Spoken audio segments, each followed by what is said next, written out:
भगवान की जय। श्रीमद् भागवत महोत्सव के अंतर्गत अष्टम स्कंद में प्रवेश करेंगे। ये अष्टम स्कंद मनवंतर लीला है। ये जीवन का आदर्श है, श्रेष्ठ है। लेकिन गृहस्थ जीवन श्रेष्ठ कब माना जाएगा? जब गृहस्थ जीवन में हम गोविंद का गुणगान करें।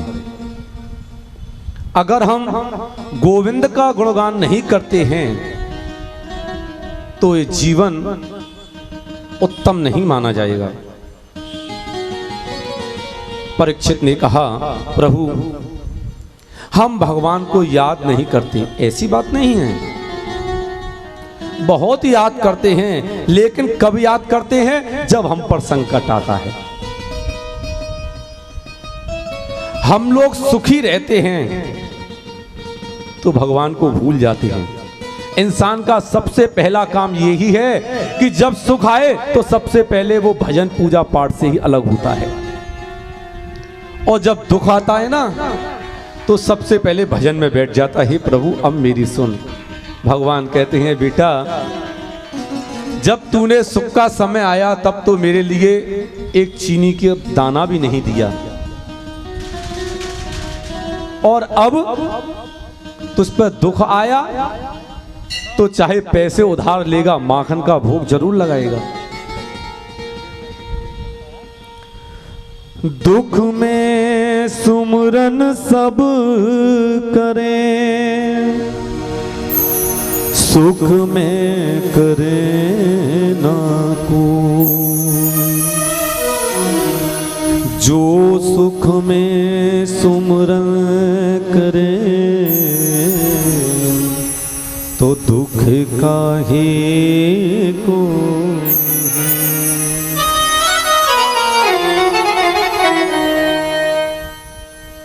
परमात्मा की याद सुख में ज्यादा करो।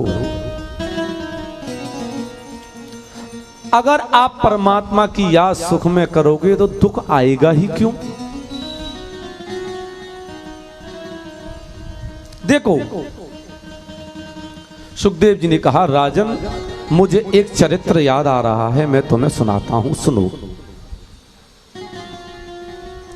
एक पर्वत था, उस पर्वत का नाम था त्रिकूट पर्वत। जिसके 3 कूट हों, 3 हिस्से हों, उसे त्रिकूट पर्वत कहते हैं। अर्थात या जिसके 3 शिखर हों उसे त्रिकूट कहते हैं। उस पर्वत में तरह तरह के प्राणी निवास करते थे। शेर थे, चीते थे, मयूर थे, तोते थे, सभी थे उस पर्वत पर। उस पर्वत के पास एक अच्छा सरोवर भी था। पक्षियों का गुंजार हो रहा था। वहां एक हाथी जिसका नाम था गजेंद्र, गज धन इंद्र, जो हाथियों का राजा हो उसे गजेंद्र कहते हैं। वो गजेंद्र वहां अपने परिवार के साथ आनंद मग्न था। उसकी 50 पत्नियां और 100 पुत्र थे। जब वो अपनी पत्नियों और पुत्रों के साथ जंगल में निकलता तो जंगल के पशु पक्षी उसकी जय जयकार करते, गजेंद्र की जय हो, गजेंद्र की जय हो, गजेंद्र की जय हो। तो कहते हैं ना, प्रभुता पाए काहे मद नाही। जिसको प्रभुता मिल जाए उसको अहंकार निश्चित होगा।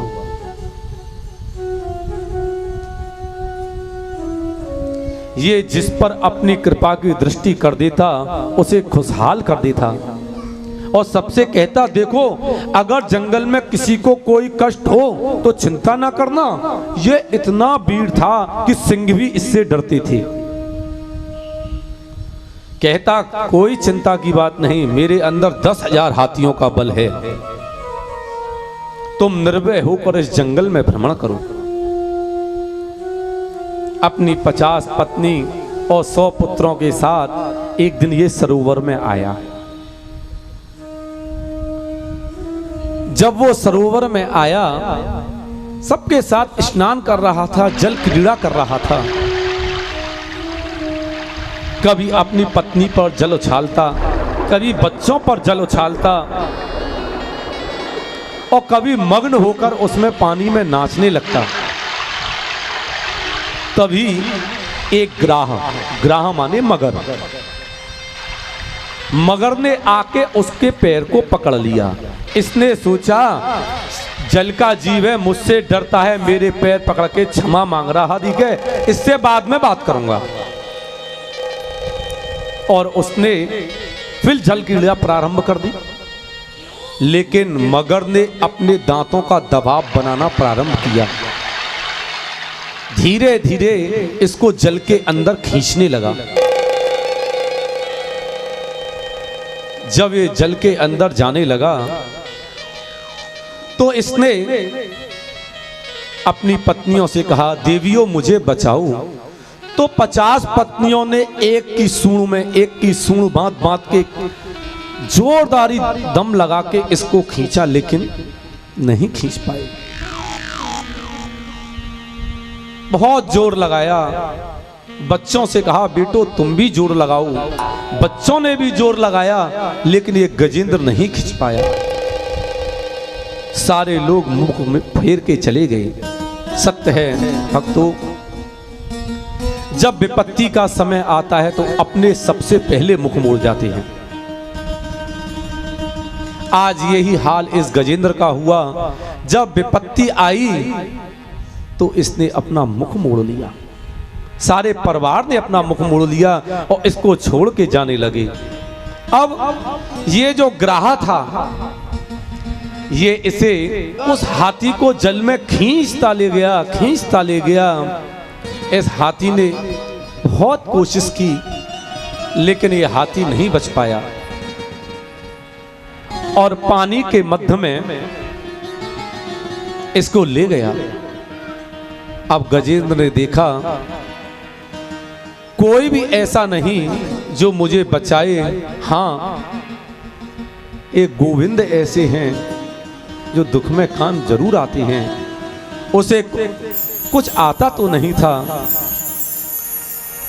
उसने गोविंद की स्तुति प्रारंभ की। हे गोविंद, हे गोपाल, राखो लाज। हे गोविंद, हे गोपाल, हे गोविंद, हे गोपाल।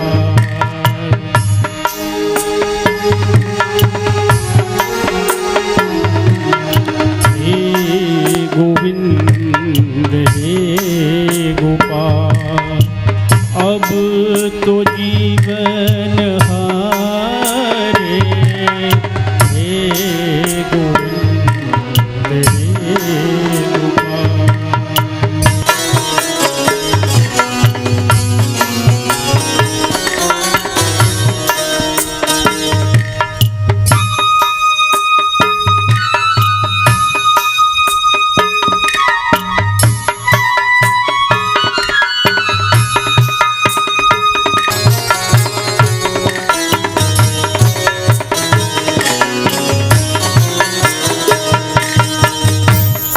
गजेंद्र कहता है, मैं अब जिंदगी से हार चुका।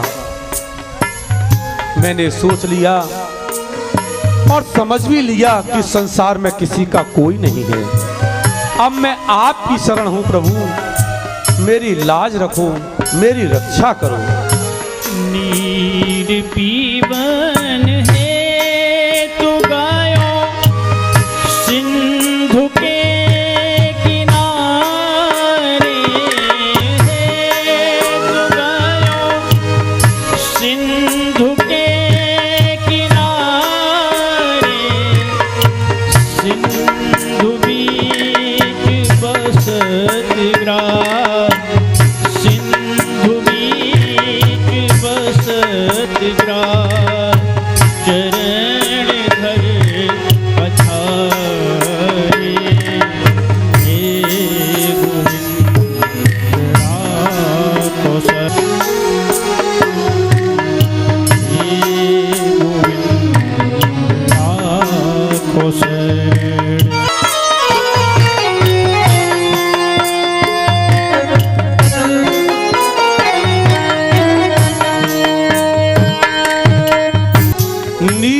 जीवन हेतु गयो सिंधु के किनारे।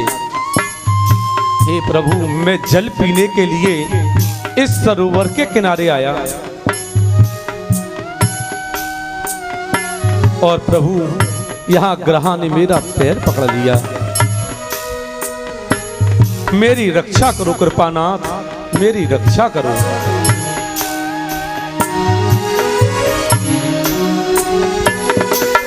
चार पहर यूथ भायो ले गयो मझधारे।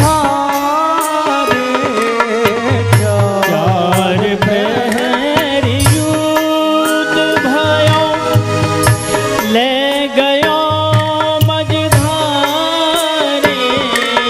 चार पहर यूथ भायो ले गयो मझधारे। नाक कान तूफान लागे, नाक कान डूबन लागे। श्रेष्ठ पुकारे। हे गोविंद हे गोपाल, गोविंद हे गोपाल।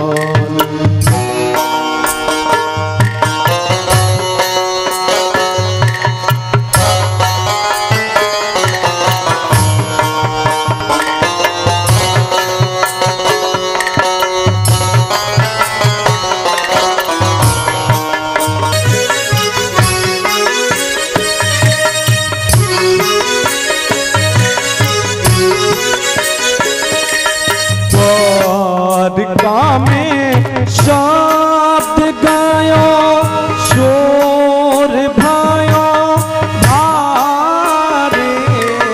द्वारिका में शब्द भयो, शोर भयो भारे।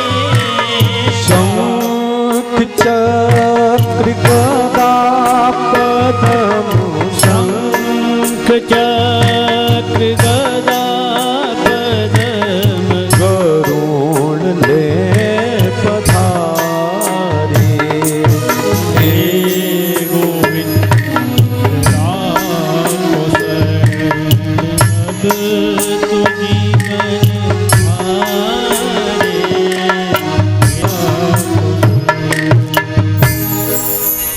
बड़ी सुंदर स्तुति की कि हे प्रभु। देखिए सूरदास जी लिखते हैं, चार प्रहर युद्ध भयो सिंधु के किनारे। और यहां कहते हैं, भागवत जी में कहते हैं सरोवर के किनारे युद्ध हुआ। तो क्या सूरदास जी गलत हैं? नहीं। देखो, सिंधु माने पानी का समूह। पानी का जो विशाल समूह होता है उसे सिंधु कहते हैं। तो सरोवर भी पानी का समूह ही है। तो यहां सूरदास जी ने सिंधु माने सरोवर है। जब इसके पैर को खींच के ले जाने लगा तो द्वारका में इसकी करुण आवाज पहुंची। द्वारका में शब्द भयो, शोर भयो भारे। भगवान भागे। हा शब्द द्वारका में और ती शब्द निकला हाथी के आगे। इतनी तीव्र गति से भगवान आए। जब भगवान द्वारका से उठे तो कहा, गरुण जल्दी आओ। गरुण जी बोले, अहंकार आ गया मन में कि त्रिलोकी नाथ को लेके मैं उड़ता हूं, कोई मामूली बात थोड़ी है। मेरे बिना भगवान कहीं जा ही नहीं सकते। भगवान ने कहा, गजेंद्र को बचाने जा रहा हूं और गरुण के हृदय में अहंकार पहले आ गया। अब पहले इसको बचाऊं। भगवान ने कहा, गरुण जी इधर आइए। गरुण जी जैसे ही पास में आए, भगवान ने अपनी एक अंगुली ली और गरुण जी के पीठ पे लगा दी और कहा, गरुण जी उड़ो। गरुण जी बोले, प्रभु मजाक क्यों करती हैं, आप स्वयं बैठे ना पहले। बोले, नहीं आज तुम मेरी उंगली को लेके उड़ो। अब गरुड़ जी पंखों को फड़फड़ाएं लेकिन गरुड़ जी उड़ ही ना पाए।